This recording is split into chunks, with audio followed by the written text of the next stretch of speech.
Two short digressions before continuing. First, just as we've seen in the news, narcissists rid themselves of anyone who doesn't follow their narrative. Know how many lies or how much nonsense. This is narcissistic discard. Public figures discarded the last year include Flynn, Comey, Sessions, and McCabe.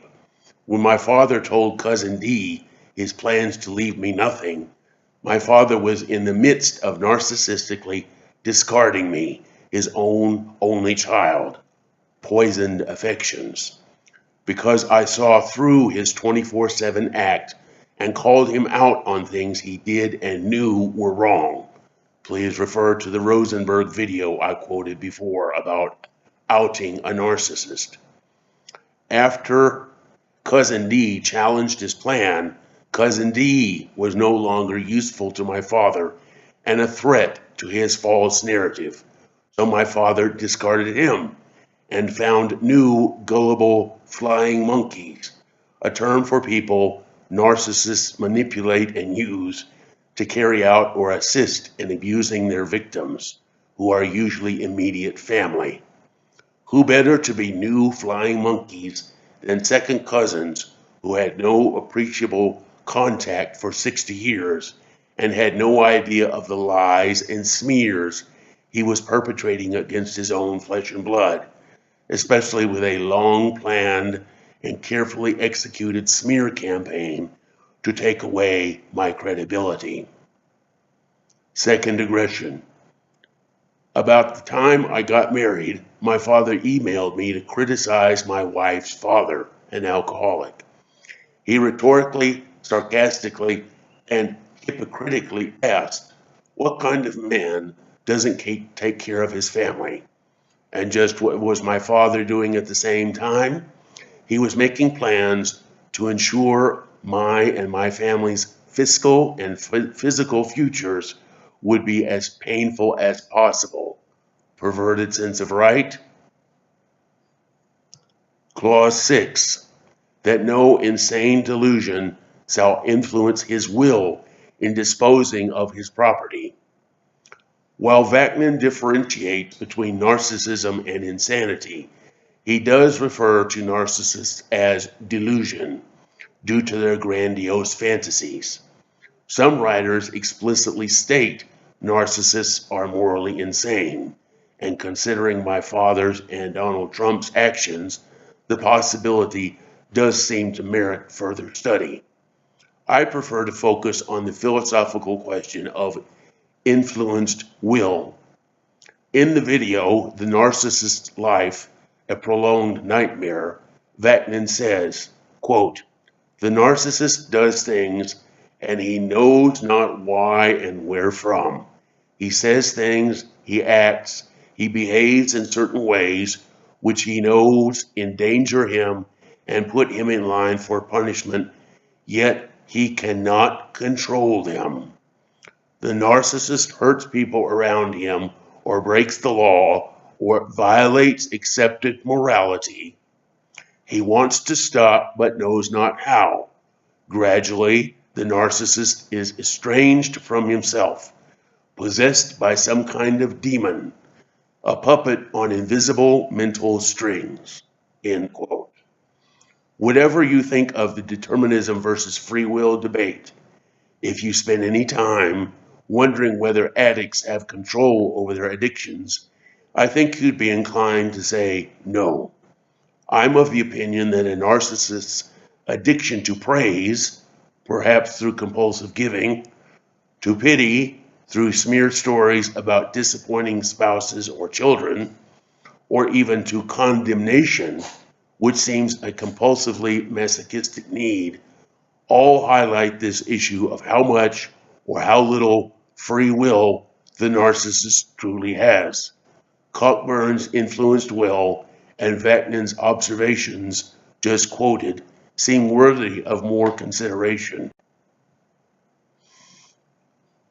In reading depositions, I became aware of several of my father's lies in his last weeks.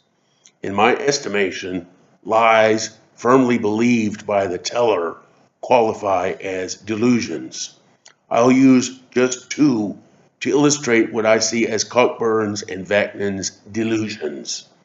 My father used two statements to justify his late misdirection of major funds and impoverishing assets by 25%.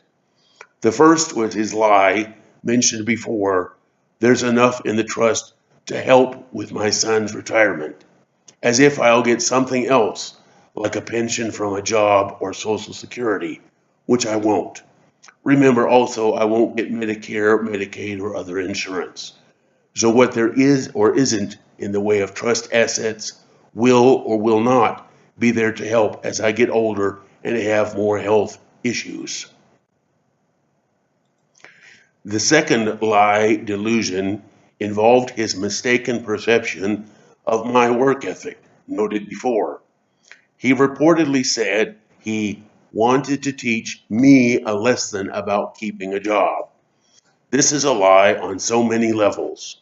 First, it presupposes a grown man doesn't want to earn his own money to do the things he wants with his money, including cutting strings with home, and likes having to look for new work regularly.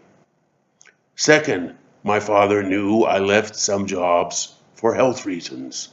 Dust storms in Saudi Arabia put me in an ICU for 4 days with life-threatening asthma. The SARS epidemic in China in 2003 was killing people left and right. Third, he knew some jobs didn't keep me. Part-time instructors at community colleges are dropped faster than seasonal retail help if 2 or 3 students whine about being graded too hard. He even used to comment to me himself about how my career in higher ed did not seem as secure as his job with Uncle Sam was for 30 years. Fourth, giving away money I needed for my future health issues would not be a lesson to me when asthma makes it hard for me to continue working. And fifth, it wasn't much of a lesson because I did not find out about the last-minute transfer until my lawyers and I did a lot of digging and pushing, almost as if I wasn't supposed to find out about that lesson. So much for that lie. So why did he lie so many times in one statement? For one thing, it drew pity from people he told his story to. Oh, that must be so disappointing for you to have a son like that. For another, it allowed him to deflect attention away from his true sadistic and shocking to common sentiments motive, to make sure his only child would have unending financial misery and physical pain from inability to seek medical help for things such as the cancer which ended his life. Whether or not his delusions were insane, I would say NPD did influence his will in disposing of his property, and I would bet true experts on NPD would back me up on that if they could get around and over their rule about diagnosing dead people. Hypocritical that, since the same experts would have no problem diagnosing me as having been on the receiving end of narcissistic triangulation, smear, and discard.